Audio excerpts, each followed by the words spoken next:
ये पढ़कर मायरा के चेहरे पर उदासी छा गई और वो फिर से अकेली हो गई थी। विशाल चला गया बिना बताए। नानी ने चाय देते हुए पूछा, हाँ, हमेशा के लिए। वो तो यहाँ घूमने आया था, उसे तो जाना ही था, और अच्छा ही है वो मेरी मनहूस किस्मत से दूर चला गया। ये कहकर मायरा उठी और बाहर चली गई। विशाल को मनाली से आए हुए 6 महीने बीत चुके थे। उसने बहुत कोशिश की मायरा को भुलाने की, लेकिन वो उसे अपने दिल से निकाल ही नहीं पा रहा था। इस बीच उसने अपना ध्यान हटाने के लिए अपने पापा का बिजनेस भी ज्वाइन कर लिया था, मगर वो फिर भी कहीं ना कहीं से उसके ख्यालों में आ ही जाती थी। इधर मायरा ने भी फिर से अकेलेपन को अपना साथी बना लिया था, क्योंकि उसका मानना था कि प्यार की अब उसकी ज़िंदगी में कोई जगह नहीं है और न ही उसे इसका हक है। हालांकि वो भी विशाल की बकबक को बहुत मिस करती थी। विशाल बेटा, क्या बात है? मैं देख रहा हूँ जब से तुम दिल्ली वापस आए हो तुम उदास से रहते हो। आखिर बात क्या है? अगर कोई प्रॉब्लम है तो बताओ मुझे, मिस्टर वरदान ने विशाल से पूछा।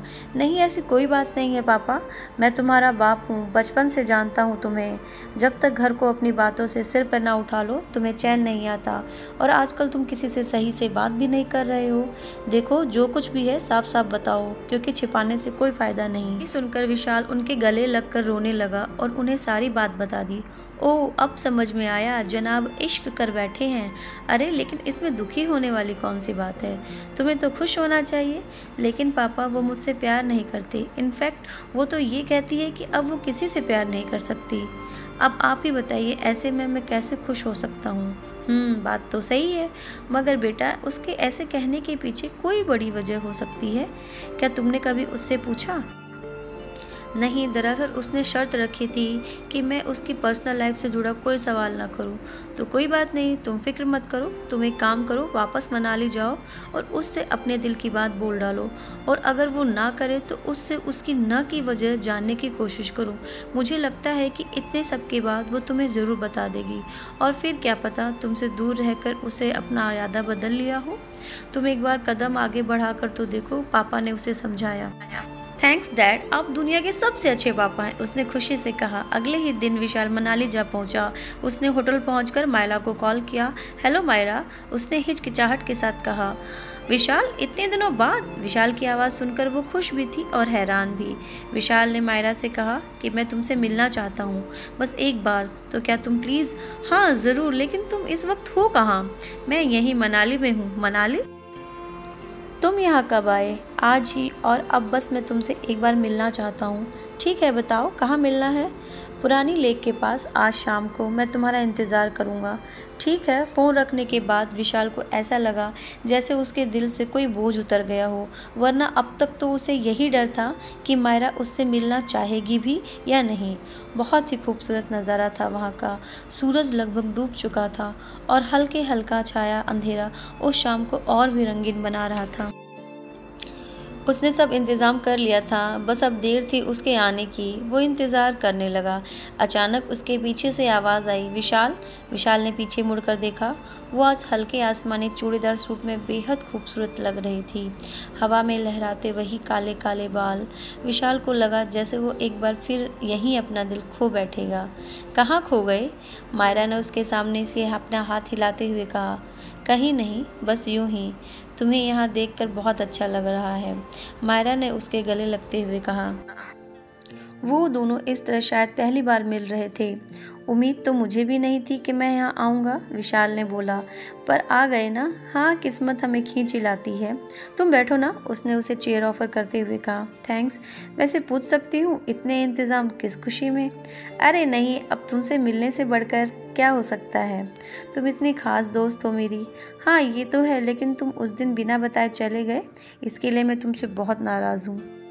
हाँ मैं मानता हूँ, मुझे ऐसा नहीं जाना चाहिए था, मुझे माफ़ कर दो। तो क्या प्लान है आगे का? प्लान कुछ नहीं, बस तुम्हारे साथ वक्त बिताना है और तुम्हें कुछ बताना है। अच्छा तो जल्दी से बताओ, समझ नहीं आ रहा है तुमसे कैसे कहूँ। अरे इतना सोच क्यों रहे हो, बोलो जो भी। ओके मायरा, जो मैं तुमसे कहने जा रहा हूँ प्लीज़ उसे ध्यान से सुनना और समझने की कोशिश करना। मैं तुमसे बहुत प्यार करता हूँ, बेहद प्यार, और इस बात का मुझे तब एहसास हुआ जब मैं तुमसे दूर हुआ। हालांकि मैं शुरू से ही तुम्हें पसंद करता था, तुम्हारी सादगी, तुम्हारी शायरी, तुम्हारी बातें। उस दिन जब तुमने कहा कि तुम किसी से प्यार नहीं कर सकती, तो मैंने फैसला किया कि अब मैं कभी भी तुम्हें इस बात का एहसास नहीं होने दूंगा, और इसलिए मैं तुम्हें बिना बताए चला गया। लेकिन घर जाकर भी तुम मेरे जहन से एक पल के लिए भी दूर नहीं हुई। मैं जहाँ भी सोचता था सिर्फ तुम होती थी, जहाँ भी देखता था सिर्फ तुम होती थी। मैंने लाख कोशिश की तुम्हें भुलाने की, लेकिन मैं नाकाम रहा, और बहुत हिम्मत करने के बाद तुमसे मिलने यहाँ आ सका हूँ। मैं नहीं जानता कि तुम मेरे बारे में क्या सोचती हो, मगर मैं जो भी कह रहा हूँ दिल से कह रहा हूँ, और ये सब सच है। अब तुम्हारा जो भी फैसला होगा वो मुझे मंजूर है। एक पल के लिए दोनों शांत हो गए, फिर मायरा ने खामोशी तोड़ी।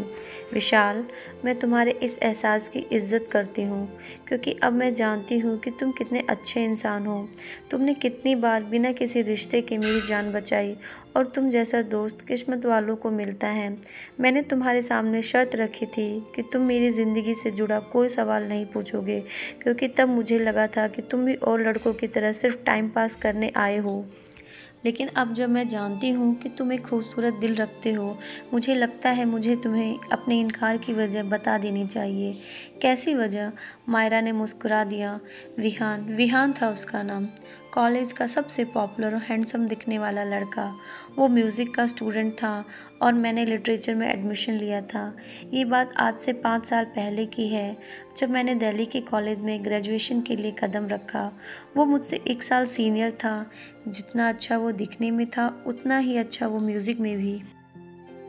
कहानी में आगे क्या हुआ सुनने के लिए मेरे चैनल को सब्सक्राइब करें। धन्यवाद।